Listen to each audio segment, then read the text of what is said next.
My people, my people, my people, my people, my people. Welcome to another brilliant episode of Don't Forget to Flush podcast. That podcast that is all about the African Renaissance, culture commentary, and of course, by now your favorites, toilet seat conversations. Can't wait to get into those.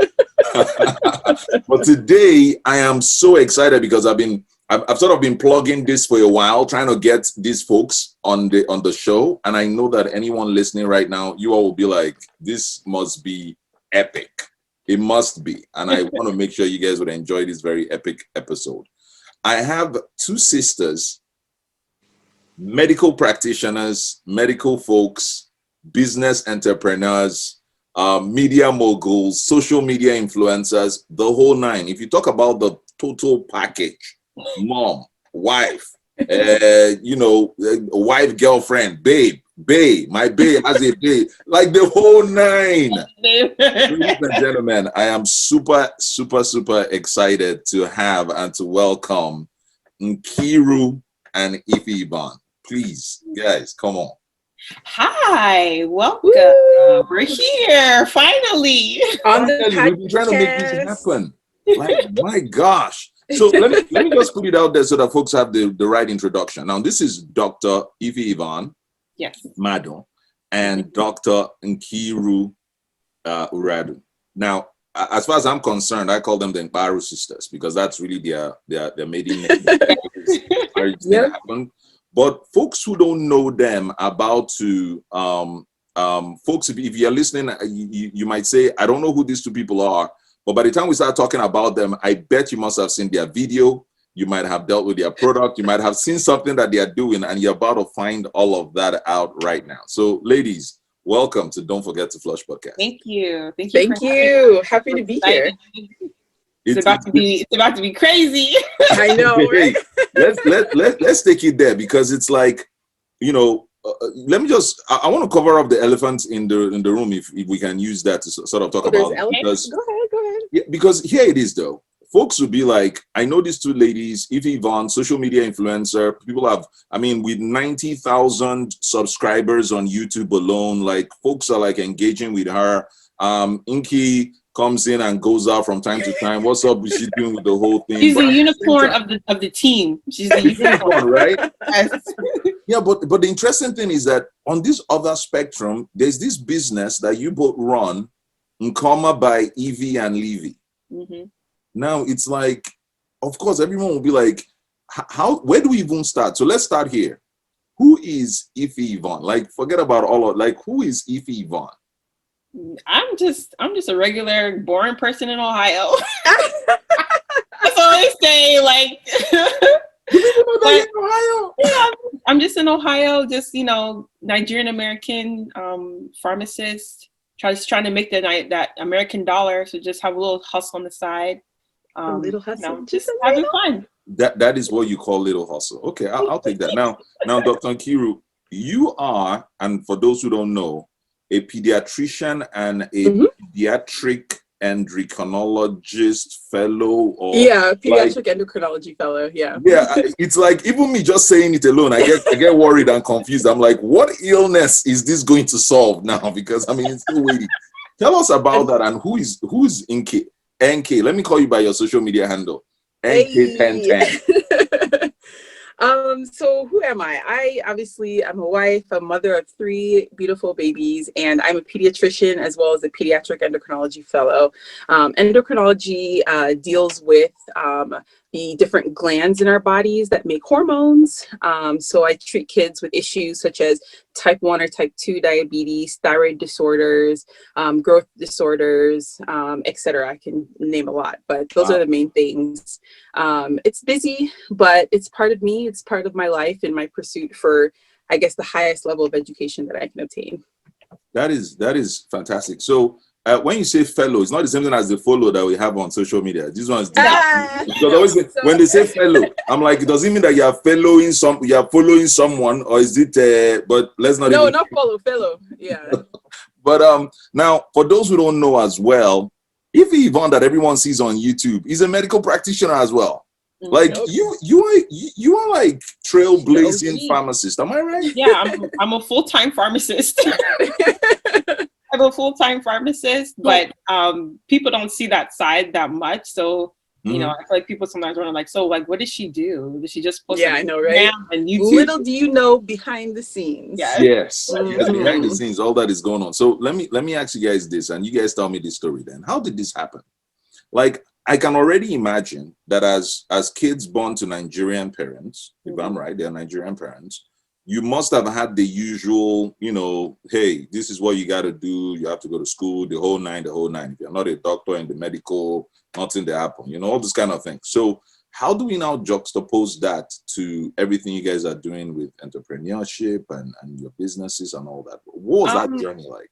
I feel like growing up, we saw our parents and our family be medical professionals and then have other things going on outside of that. So naturally for us, it was just like, yeah, I mean, we were going to go to medical school, pharmacy school and do this, but we can also do other things. So, and we grew up around that. So it wasn't anything where it's just like, oh, like, let's, like, which path do we go in? You know, just like, it's just us, you know?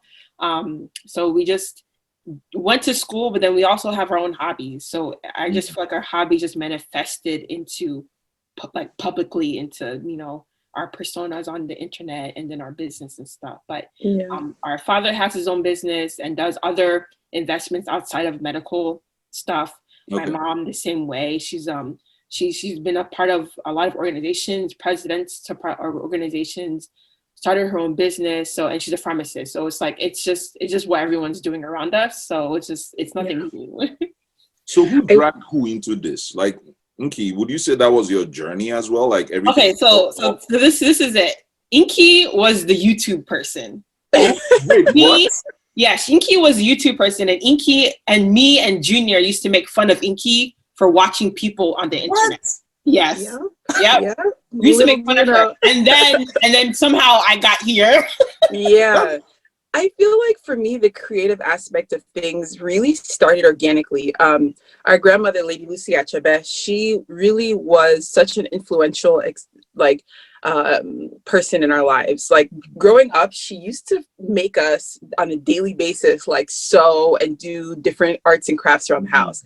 And we never really thought much of it, to be honest. Like half the time we didn't want to do it, to be honest, as kids. But in my later life and adult life, I realized like, oh, I can sew. Like, you know, I just woke up one day and realized I could sew. Like, it's because she taught me that as a child. Yeah. And this was back in the day when we were in college. Ify was in a pageant in Pittsburgh. Oh, yes. He was like, okay, this is. Yeah, she was in a pageant in Pittsburgh. Hold on. Because I'm actually Miss Africa of Southwest Pennsylvania, 2011. Talk about that. I just never tell people that.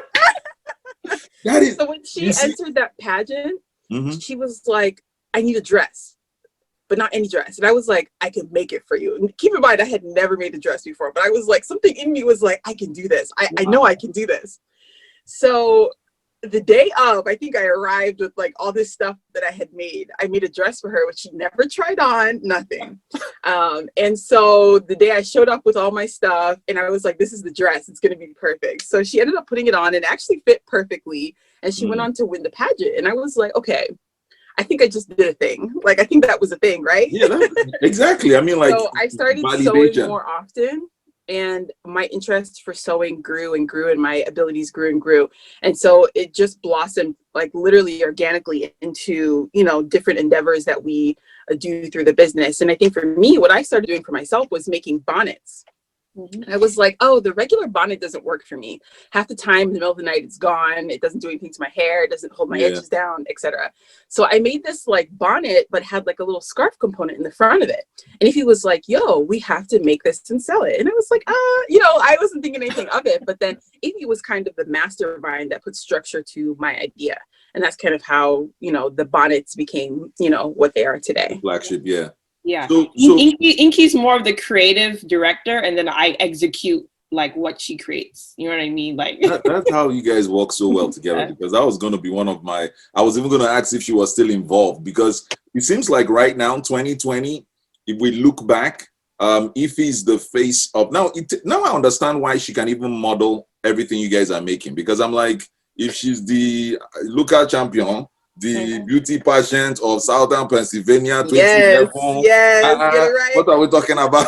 Yeah, because as I said, Nkei's the creative director. Like with the pageant, Nkei made all my outfits. And I was just like, hey, you know what I mean? And same thing with the company. Like Nkei is the one that designs, like she draws, designs, you know, basically everything. And then I'm the one that kind of puts it into like life. You know what I mean? So yeah. that is so I have so many ideas, and because of time constraints, I can't always bring those ideas to fruition. So sometimes I just tell Ify, look, like this is my idea, just make it happen. So send me her drops and stuff, and then I'll go and produce it. You know what I mean? So yeah. That is.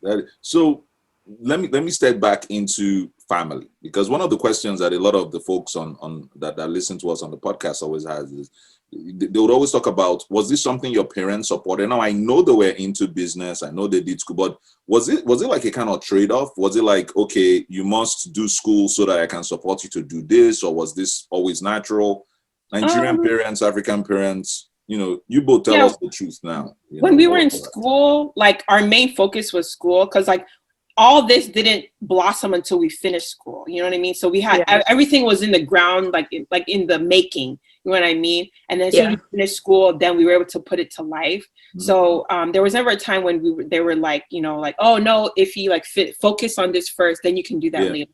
We were always focusing on school, and then we had books and books of ideas. You know what I mean? Like Nkoma started like back when we were in high school, that we drew everything out.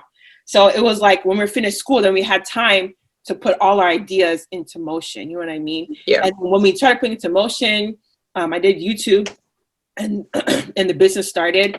They were like, oh, this is like good. This is like something good to do on the side while you're working. You know what I mean? So they were always supportive of it. And then it's like when we blew up and got like worldwide kind of like, you know, recognition and stuff, and my parents were kind of like, oh, wow. You guys, wow. Like, you know what I mean? These are my children. Yeah, exactly. This is your daughter. And then they will argue and say, this one takes after me. That one takes after you. Yeah, you know, like they go through the... Yeah, I will always say though, our parents never told us, even growing up, that we couldn't do something. It was just that there's a time and a place for everything, right? There's nothing wrong with doing everything in an orderly fashion, right? So my mom always had this thing saying, when we were growing up, saying that it's not the place for children to be doing adult things, right? So if in your childhood life, your only focus and goal really should be succeeding in education. And then when you get to your adult life, you can then explore other things as your primary focus. But I think education has always been the cornerstone of things that our parents have taught us. So I think that for us, like you said, we had all these ideas growing up, but we knew that our education came first. Yeah. So graduating from school was always our goal. And then after that, it's like, okay, the next, whatever my mind thinks of, then I go to next. So ladies and gentlemen, if you've been listening, this is Don't Forget to Flush podcast. Of course, you know that is because you tuned in. But more importantly, you might be wondering, what is this platform that we're talking about? And I just want to put it out there so that you all can just use your phone right now and check it out. But this is Nkoma by Ify and Levy. But I think the website is just nkoma.com. So it's Nkeoma.com. That is the website. And on social media, I love the fact that you both have the Nkoma by Ify Levy as the social media handle. And that's just one of the businesses that we're talking about here. That's just one. That one is the one. All this time that we spent, we've just been talking about one business. So let me ask you this before I talk about the other two. And folks, you guys can follow us on social media at Don't Forget to Flush. Or you could look at us up on Twitter at Don't Forget to Flush P. Or please just send us an email, don'tforgettoflushpod@gmail.com. But before we get into the other two businesses and the other ones that are in the books that you guys have been talking about, I have a broader question, right? And the question is with regards to, you know, living here, growing up here. Were you both born here? What is it like being an entrepreneur in America from your perspective? So Nkei and I were both born in the US. Like I feel like there's so much about us that some people will think that we were born in Nigeria, and then some people will be like, oh yeah, you know, they were born here. I feel like your we're homes are like mini I feel like Nigeria. we're a pretty good mixture of both cultures. But yeah, we're both born here in the US, grew up here, went to school here. Our parents always took us to Nigeria for like Christmas and holidays every year of our lives. Yeah. So we do have a good amount of time that we spent in Nigeria throughout our lives. So I feel like, you know, we still got the good Nigerian aspect growing up. So that's why some people meet us, sometimes they're like, oh, yeah, were you born here or in Nigeria? You know what I mean? So yeah, it's like when they look at all the elements, the tenacity, the spirit, the engagement, they'll be like, you guys must have been living in either area or you know, you must have had your legs in Enugu all the time. Yeah, growing up, my parents spoke Igbo in the house, so we understand Igbo. I can speak Igbo. It doesn't sound pretty, but I can speak Igbo. Right. It's so, like Igbo, Igbo. At this point, in my mind, the way I see it is, at the end of the day, irrespective of language, it's more like, you know, there are people who speak Igbo and don't do anything with it. There are people who don't speak Igbo that do so much more for the culture. So for me, it's always been about what is happening with that information that you have about your background. So let me ask you this then, Nkeiru. What has that evolution been like, growing up with that as the backbone, and there's medicine, there's business that you want to do, and I know you've touched on it, but when you now think about it in the context of what you know about the culture of Nigeria, as well as living here now, you know, someone who was born here, would you say that it's similar, or it helped, or, you know, the entrepreneurship angle? Is this like, okay, if you're Nigerian, you know, what would you say about it in a broad sense? That was a very complex question. But I would say that, you know, your culture and tradition is always your foundation, right? So in anything that we do outside of our, you know, our home, you always have in the back of your mind, as a Nigerian, I'm proud to be, you know, who I am. As a Nigerian, I strive to be the best that I can be. And as a Nigerian, I strive to portray the best image of my culture to other people. So I think that as the foundation will never steer you, you know, wrong. And I think our parents did a very good job of making sure that we understood the implication of our culture and our history. So for me, you know, growing up, I always, you know, I had this moment when we first moved to Ohio, where my parents live, that I wasn't sure of my own identity when I started school, because I went to school with only white children. And for me, understanding my name and the importance of my name, I think took time, because when you're judging yourself against children who are a different ethnicity, sometimes you feel like you're unsure of your significance, your importance, and your beauty. So I think, you know, it's important to remember your culture in that sense of who you are, and also remembering your culture when you're trying to pass it down to your own children. For me, it was very important that my children have only Igbo names, because that's our culture. My culture is not English, so there's no point for us to have English names. So my children have Igbo names. I call them by their Igbo names. I don't Americanize their Igbo names. I don't call them, you know, things that sound American, you know, but you would think, you know, otherwise. So for me, maintaining that culture in my family life as well as my business life are important. And I think that for Ify and I, when we started the business, it was important to say, we're not just starting any business, but we want to start a business that celebrates culture, African culture, Nigerian culture. And as well, that has extended into our other business endeavors, like my hair care product line, Enkay Naturals. I have been making hair care products for years. People think I just woke up and started doing this. I've been doing this for years. And for me, I always sought to use ingredients that my ancestors would have used to take care of their hair, because all these Oyibo relaxers and stuff. I've never gelled for our 3-comb hair. You know, it's called the 3-comb hair. You need 3 combs, you know, to just accomplish one sweep. No, I feel you on that one. So, but could you just drop your social media handle right now? Let them hear it in your own voice, because I know people like that are like, I want to follow Enkay. I want to follow Enkay. Go ahead and so just. On Instagram. Yeah. On Instagram, I am Nkay1010. That's Enkay1010. You can follow my hair care product line, Enkay Naturals. And that's the second business. So let's go to the third one. So, ladies and gentlemen, if you guys are listening, we just moved from Nkoma by Ify. We've moved into Enkay Naturals. Now we're about to dive into the third one. And this third one is interesting because this one now sort of answer some of the questions that we're talking about when we started this show about are we crusty or not crusty as we get on this video. But for real though, ladies and gentlemen, there is a third company that is extremely fascinating to me, and you both are collaborating across the board, and this has to do with skincare. It's Natural Essence Skincare, right? Yes, That's the name of the company. So who's the brainchild about this third one? Like, how did this even now move from, like, what are we talking about here? How did we get here? So this one, my mom actually created this company. She wanted to create a skincare line for people that have sensitive skin and for people that want to use safe and natural products. So she created this line, and she wanted us, like me and Enkay, to be a part of it, just so that we can help with, development of a product line developed by pharmacists and physicians. Yeah.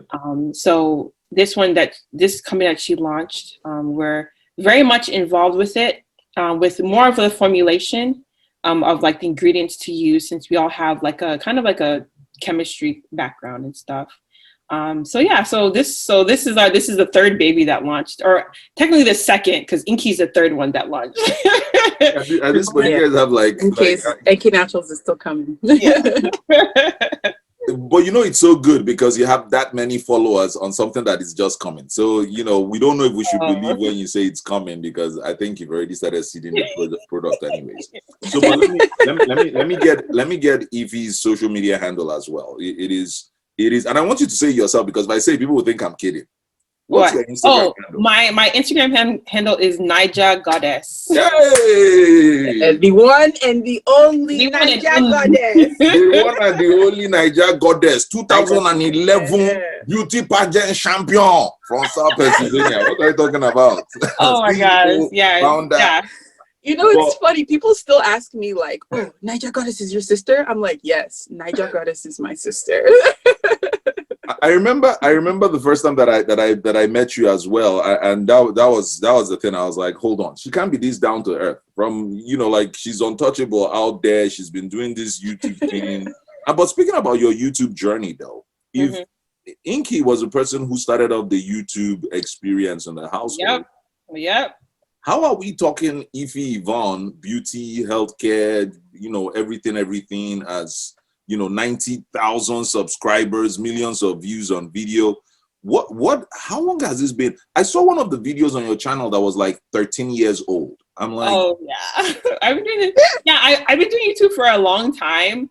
I feel like I have like a little gap because I went to school. I went to pharmacy school, so I didn't like take it serious during that time. But when I finished school, then I got back into it and then took it seriously. So that's when like I saw the most growth. But yeah, Enkay was the one that was the YouTube person. As I said, we made fun of her for watching people on the internet. And then I literally have no idea like what made me go on there and start making videos. But yeah, I did. I think I know it's funny. It's like I did, and then all of a sudden it's like one day you have 90,000 people watching you. And it's just like, and it's weird because it's not like you call people to come watch your videos. They just came. You know what I mean? Mm-hmm. So I don't know. It's funny. It's just funny. It's a blessing, guys. As far as I'm concerned, we have to do a part 2 of this. Like, I don't know if we can capture everything in one episode, but I love that because as you talked about viewers, it brings us to this second segment. We're just on our second segment, ladies and gentlemen. It's Don't Forget to Flush. Stick with us because we want to get into culture commentary.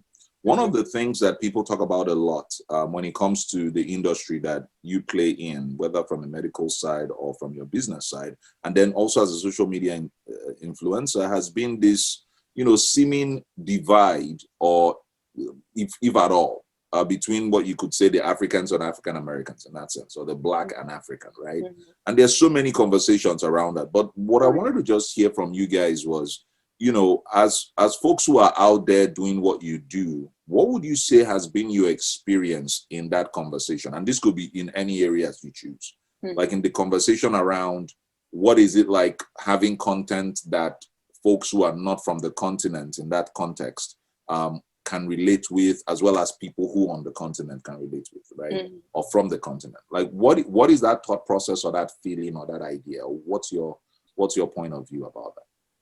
So I feel like me being a Nigerian American, I have both perspectives. So I can relate with, Black Americans, but then I can also relate with other Africans. So when I make my videos, it's just like my life experience in America, and other Black Americans can relate with that. But then I also give, my life here in America as a Black person, but then also with the touch of being Nigerian and how I see the world. So I feel like when I make my videos and I vlog when I'm in Nigeria, other people that aren't African can see another side of Africa that they've never seen before. Kind of just see it as just like a regular, like, hey, I'm just a regular Black girl from America going to Nigeria, like, which is my culture. Just showing them how Nigeria is, just like, not on the news, just like regular everyday life. And I feel like I'm able to teach non-Africans about my culture, and then they can see how I incorporate my culture with being in America, and then vice versa. Other Africans that watch my videos, they can see like how I incorporate my culture, my morals, my beliefs with my everyday living in America. People that are Africans that are in America, and then also Africans that are still in Africa and various countries, can see how, I'm in America here, but I still hold on to my culture, and they can see how I do that. So I just feel like bringing both worlds together, that's how my audience is. My audience is Black Americans from all over the world, Africans from all the different African countries, and then just like me living my life balancing both worlds. So I really think that African descendants of slavery crave identity and fellowship with other Africans, and I think that they get a non-threatening experience through watching videos and vlogs and watching other people's culture, because a lot of them crave and desire to find their ancestry, and they don't have that ability because of slavery. So understanding and watching other Africans doing similar things to them, I think gives them some type of identity that they want to, communicate with and interact with throughout the day. So I think that Ify provides that perfect platform because she bridges both, like she was saying, and she has viewers of all ethnicities that watch her. So.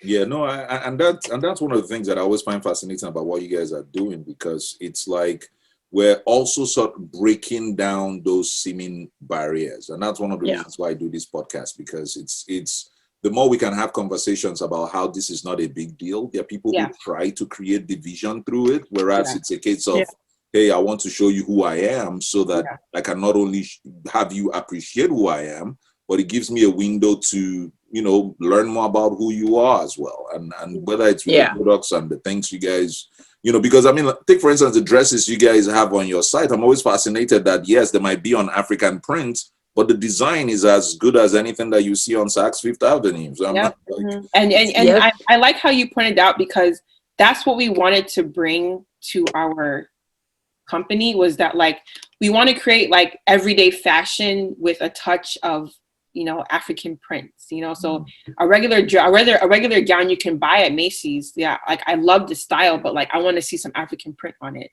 So I feel like a lot of things that we try to bring is like just regular everyday products that just have an African touch on it. And one thing to go back on the videos, when I go to Nigeria and I vlog, my personal experience, my personal thoughts to bridge the gap between Africans and like Black Americans is just to show them that you have another place to go, and it's there's so much to learn about it. So one thing I love is that I can show them a different world, and they can be, like learn more about it, so they can feel like they can come there. So I feel like the bridge that we need is that we need to facilitate bringing Black Americans to African countries so they can experience it. And I feel like they'll just have a better understanding of like the African mentality and like how it is living here. So that, because I feel like once you empower Black Americans to explore Africa all over, then I feel like they'll just, I don't even know how to explain it, but like, they'll just unlock a different perspective of life. You already plugging the last episode that we had on the show. We had someone who, you know, he's building this Yep. travel system where Yes. you will Yes. travel and book and all that. Yep. And I encourage everyone to listen to my last episode Yeah. with wisdom. That's a great idea and a great plug. But let me, and you know what, ladies, we're going to get into, because we haven't even started talking about relationship and love. And you know how people say things like, what prayer did you pray? Nope. As far as I'm concerned with your husbands, we need to ask them what prayer they prayed. Exactly. Amen. I'm like, for real though. But how about the other side of it though? Because here we're talking about what you could call, you know, culture commentary in that sense, right? Yeah. But here's this other angle of gender and stereotypes, like, you know, family stereotype, gender stereotype. Mm-hmm. How has that played for you guys, whether it's in medicine or in your business?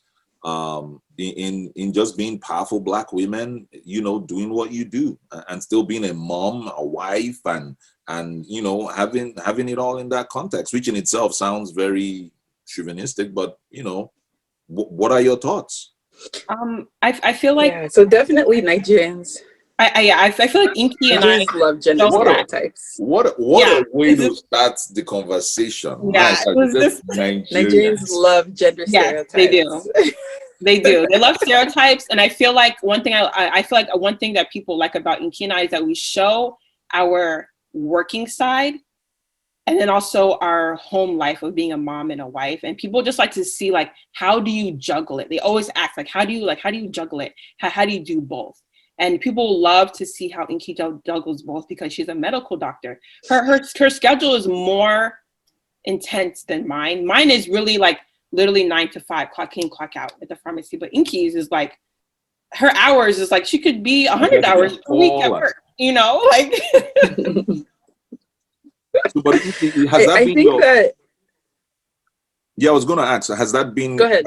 Has that been something that has always been at the back of your mind? Does that occur in the manner that people tend to describe it, that you have to wear two things on your shoulder, one, your hopes and dreams, and this other thing that society tries to place on women in your sphere? Yeah, it's so difficult because I think that, you know, Black women are not a monolith. So we have so many different facets to what our capabilities are. And for me, I knew that I always had these creative desires to do business. I have my educational desires to be a successful physician, and then I have my family. So it's always trying to juggle between the three. So for me, I put one before the other. So for me, my family always comes first before my education and my business endeavors. So for me, taking care of my children, for me, I had children back to back to back. So it was always difficult for me to juggle taking care of my children the way that I want to and still like working crazy hours. And thankfully for me, you know, I have a husband that allows me to pursue my own dreams. So he never stopped me from pursuing my career aspirations because I have children. So he helped me out a lot in the sense of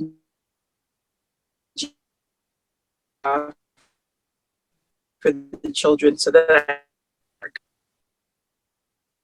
toxic masculinity in the Nigerian community. Well, I don't know if it's Nigerian or just African, but the idea of toxic masculinity seems to be prevalent. Even non-Africans perceive African men to have toxic masculinity. And I think that my husband will laugh at me because I use that phrase a lot, toxic masculinity. I use it as well. It's apparent. Me and you both. You do? Okay, good.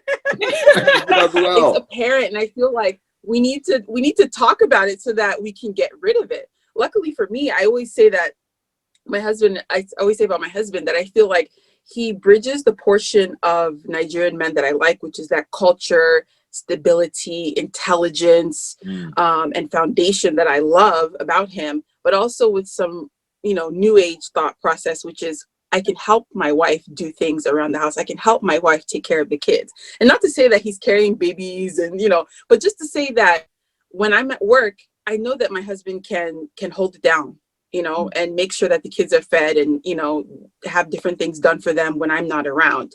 And it's funny because when I was working like hardcore and I wasn't home a lot, you know, when the kids cry and they get hurt or something, you know, they run to their mom because that's who they want for comfort. For me, my kids ran to my husband because I wasn't around, and they were so used to getting that love and comfort from him, which I'm grateful to say that my husband was able to provide that sense of warmth and empathy for my children when I was at work.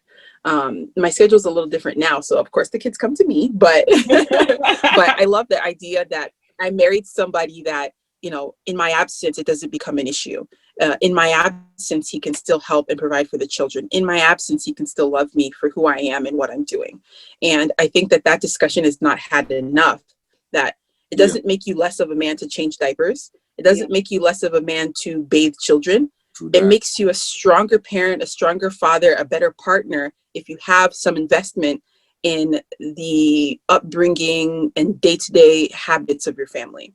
And thankfully for me, toxic masculinity doesn't exist in my house. So I'm happy.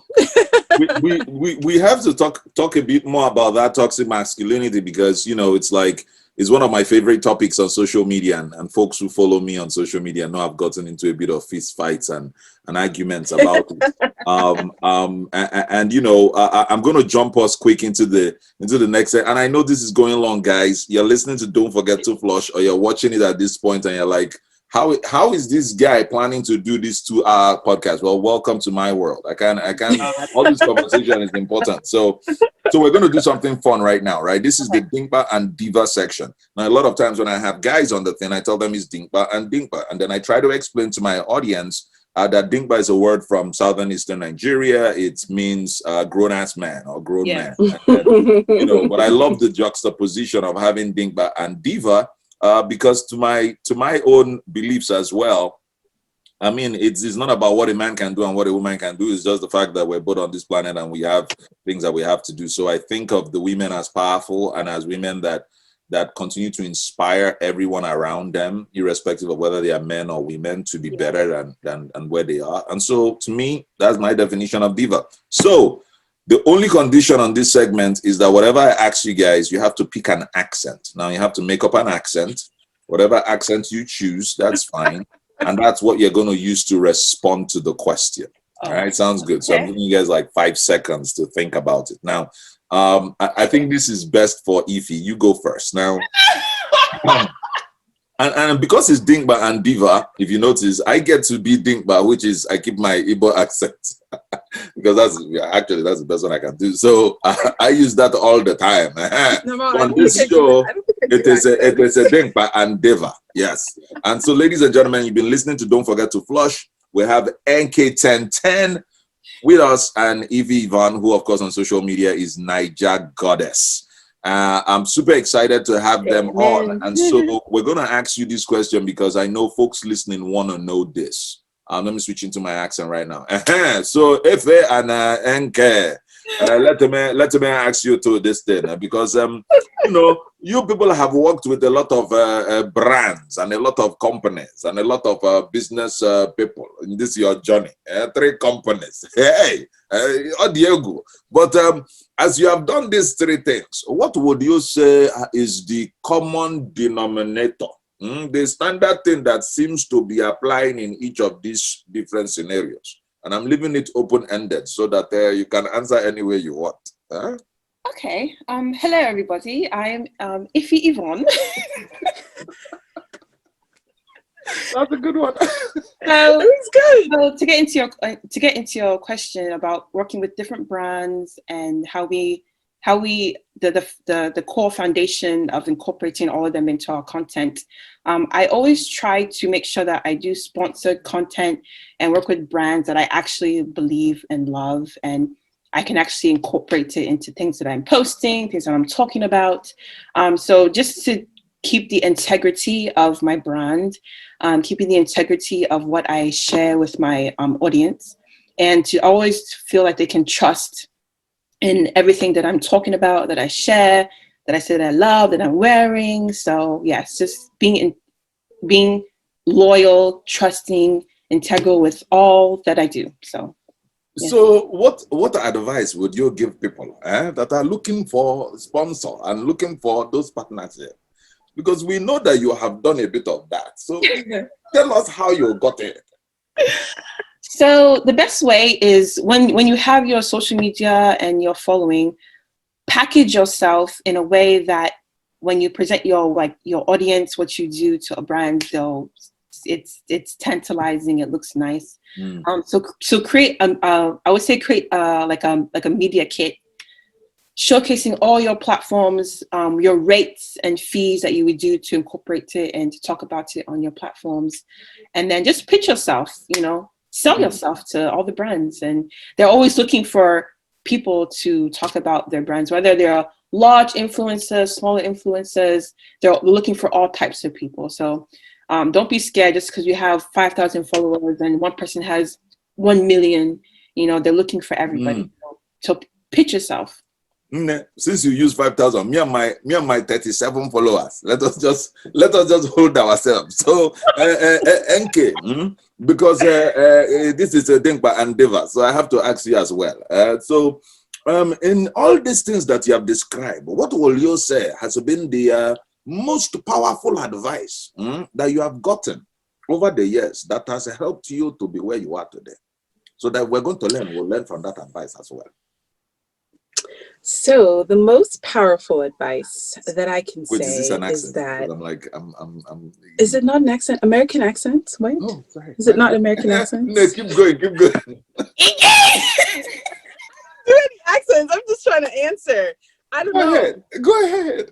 The only other accent I can do is like, what if you did, but not as good. So I'm just going to respect myself and just answer the question in my American accent.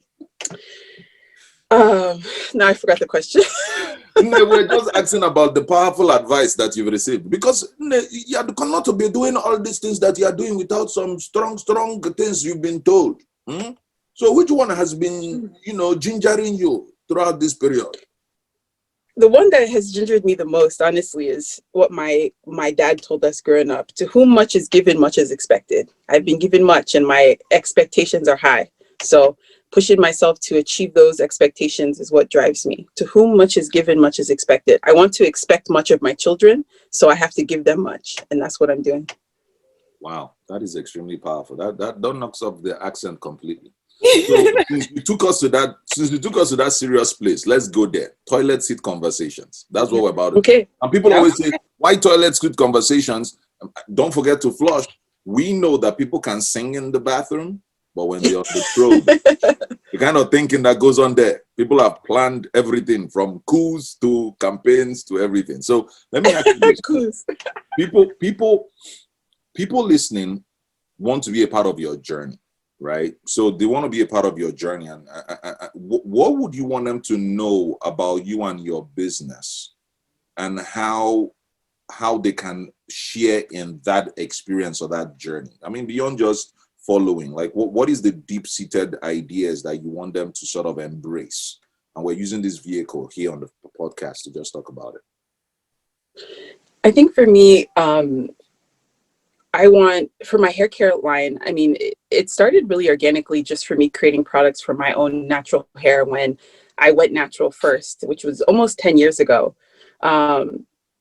Learning to love your natural self, which can be through your natural personality, your natural looks, your natural hair, loving yourself and being okay with what you look like and how people perceive you is a journey, especially for Black women who grew up in the US, because my comparison was always to, Caucasians. Yeah. So growing up, learning to love myself, the way I look, the way I speak, people always say, oh, why do you say things like that? Because growing up in my house, my parents spoke Igbo. They speak English with Nigerian accents. So me learning how to speak English, some of my words had Nigerian accents to them. So going to school for me, people were like, oh, why do you talk like that? Why do you do this like that? I said, it's something wrong with me. You grow up thinking like, something's wrong with you. But learning to love yourself just as you are, learning to love your hair just as you are is what really inspired me to create Enkay Naturals. And I think that I want my, customers, followers to celebrate their own hair, their own uniqueness, and feel that their cosmetic needs are present in mainstream media. That's deep. Ify, how about you as the COO, CEO, founder, general, all of the above, bringing all ideas to life across the skincare that you have this partnership with your mom going, and Nkoma by Ify and Levy? So I feel like to make it all around with like my brand as myself, and then Nkoma, and then the other business that we have. It's like just celebrate, and as we say for Nkoma, just celebrating the rich and vibrant culture of Africa. I feel like going back to what I said about bridging the gap between Blacks and Africans, it's like I feel like I've seen the way that Black Americans think, because I'm here. I grew up here, and then I see what I have back home in Nigeria.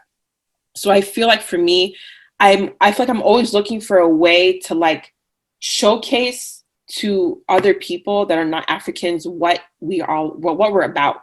Yeah. We have so much culture, so much history that they don't even teach us in school. You know what I mean? Yeah. We don't learn African history in school.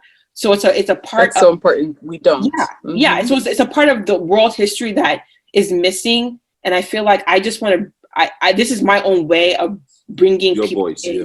like, bridging the gap. If it's Black Americans that shop at my store and they feel like, okay, I want to get into African fashion, this might be a good, gateway to get into it, learn about it. And then you learn about not only like you're wearing African clothes, but like learning African prints, because there's like, there's like iconic African prints that I always try to incorporate in our products, that like people that are from older generations, people from our generation, and then people that don't know anything about African culture will learn about, you know what I mean? And then also, as we said, like trying to put the African flair on regular products. So I'm just trying to just bridge that gap, bring people in, let people learn about African culture in just a regular down-to-earth way, not what's on TV, not what's on the news, but just to bring them in, to make them feel comfortable, so that eventually they'll be comfortable to like go and learn more on their own, So that's, and the second thing is that if they come through, they'll be worshipped. I mean, and that's the thing, Africans are always so ready to teach people and show people like our culture. We're so inviting, so inviting. Yeah. So, I guess it's a shameless plug as well. For those who don't know, the podcast, don't forget to flush, our flagship picture of me as the face of the podcast. The t-shirt that I was wearing, or I am wearing, that I wear every cover, is royalty. Yeah. And what people don't know, and I've tried to tag it a few times, is that t-shirt is actually made by your company, come up by Ify and Livia. And I know we didn't talk about it. You must have just popped up one day on social media and you were like, hold on. Yeah, I know. This dude took our t-shirt and made it like his flagship thing. And the reason why I'm saying it to both of you is I'm also saying thank you, because at the end of the day, that as I thought about my own podcast and what I wanted to tell, I felt that t-shirt sort of explained. I'm just trying to say that I'm a witness to what you were describing about trying to bridge the gap with your fashion and how because that's exactly what happened to me. I was like, there's no better way for me to launch Don't Forget to Flush than to get this t-shirt and be the face of the brand in that sense. So as we begin to round off, and I know it's been a long podcast, but I tell you, I know everyone listening to this will be like, wow, these folks are super women, Black girl magic, Black excellence, the whole nine. But there are folks who are listening and they're asking themselves, wait, with COVID and with everything that has transpired, I'm a first-time entrepreneur. It's my first time trying to do this. I'm a woman. With everything else, what kind of advice, would you guys give first-time entrepreneurs or folks who are starting during this time of COVID? Because you guys must have been making some pivots yourselves as well with your business. So, let's begin to toilet seat conversation part 2. Let's go. Tell me about that. What kind of advice? So, it's funny how, like Inky and I talked about this when the pandemic hit. And we saw a lot of businesses go out of business, shut down, stalled. And it's funny how Nkoma, like this has been our best business year, our best. And it's because our products that we have with our skincare, with the Enkay Naturals and with Nkoma, they're all products that are like needs. You know what I mean? They're not so much of like an extra, or like, I don't need it for everyday life. It's like our sleepwear and our bonnets are our best-selling products. And now that people are at home, people want to be wearing cute stuff at home. So people are Get your bonnets. PJs, robes, and bonnets out like crazy. I know. It's hard to find anything on your website. It's like before I even pinged you guys, I'm like, excuse me, can somebody keep me my size? Like, we're just saying that like we're grateful that we have products that stand with changes in anything. People are gonna always need sleepwear. Everyone goes to sleep, and then people are more at home, so they want to look cute when they're at home. And then with Enkay Naturals, with the pandemic, people aren't going to get their hair done as they used to. You have to find ways and resources to do your hair at home. So obviously Enkay Naturals is like, people are like, I need to learn how to do my hair, because people have hit the point where it's just like, okay, I can't go to my hairstylist. So I need to learn how to do my hair myself, my natural hair. So I need to finally learn, you know what I mean? Mm-hmm. So what products can I use to help me with my hair? And then that's where Enkay Natural comes in. So it's like, as I said before, like, we're grateful that we have products that are still needs despite what's going on in the world. And my advice is to get into something that will stand the test of time, I guess. Mm-hmm. Something sustainable, something that you can grow with, and then no matter what's happening or where you are in the world, people will still need and want it. It's not like a fad. It's not something like, maybe in 10 years, people aren't using this anymore. People aren't doing this. It's not in fashion. It's not in style anymore. Yeah. So get into something that will, stand time, will be with you 10 years down the line. I'm still going to be wearing my robes, bonnets. I still need all that stuff. I still need my hair care products, so. Yeah. So get into something that will be able to stand that time, stand the changes, no matter what's going on. That is amazing. So Nkei, if we had to close on this note, and people were like, we need to follow you guys, like, give us the rundown of everything. Already we know NK1010 on Instagram. Do you guys have Facebook at all? Or is this one of the, if you see anything on Facebook, it's a fraud? It's not us. If you see us on Twitter, it's not us. And then you guys say decline. Is there Facebook to this? Is there Twitter to this? Like, what's the gamut of where people can find you guys? Yeah, you can find us on Facebook. I have my personal Facebook, like my Ify Yvonne, and then I have the Nkoma Facebook. The Enkay Naturals Facebook, I think, is launching when the site launches, because they all have to tie in together. And then the skincare is on Facebook as well, Natural Essence Skincare, and then also on Instagram. I'm on Twitter, but I don't really tweet that much. Twitter. I mean, Donald Trump spoiled everything for everybody. I don't tweet that much. I feel like, with juggling your work and career and being a mom and all this stuff, we just try to hit the biggest platforms, because we don't have time for you Snapchatting. So just to be clear though, people don't know. You guys are running this yourself. It's not like you have an entire team behind you. It's like both of you in the midst of everything, you're doing this stuff yourself. Yeah, we have a team, like our besides us, we have like a very small team. Okay. This year we kind of learned that, okay, we need to like expand our team, because we can't do everything at the same time. So this year was the year where we incorporated like a marketing manager, social media manager, assistant. So our team is little still, but we're still doing all of the legwork. It's kind of like the times when it's more the times we're at work is when someone else can step in while we're at work to do things. No, that's perfect. I would have given you guys that advice. I would have been like, let's get on my couch so that I can explain to you people as a psychologist, psychiatrist, endocrinologist, and every other word in medicine. You also have an assistant. But ladies, this is amazing talking with you all. We need to do another part where we're going to get into like love and relationships. Oh yeah, that's a good one. That would be a good one. I feel like that's what everybody wants to do.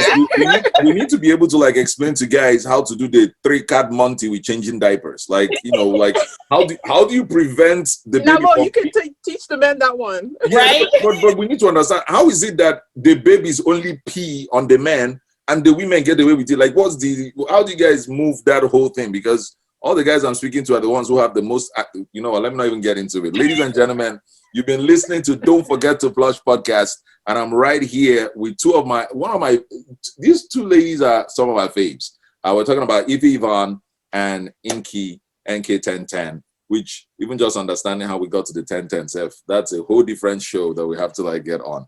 But thank you, ladies. Thank you so much for being on the show. Thank you for giving me having us. This was fun. Thank you so much. Yeah, it was fun. For part 2.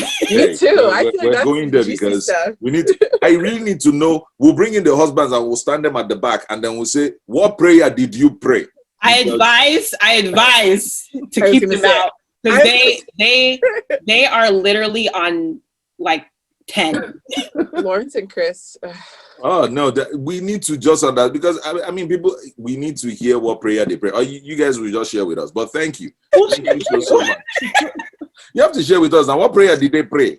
What did they put into it? Because we'll let you know. We'll let you know. Yeah, that's exactly what happened. So thank you so much for joining us and don't forget to flush and for spending all this time. And in case if you guys are listening to this and it's just one continuous episode, just press pause. But no need. You're already at the end. All right. So we out. Thank you so much. Bye. Thanks for having us.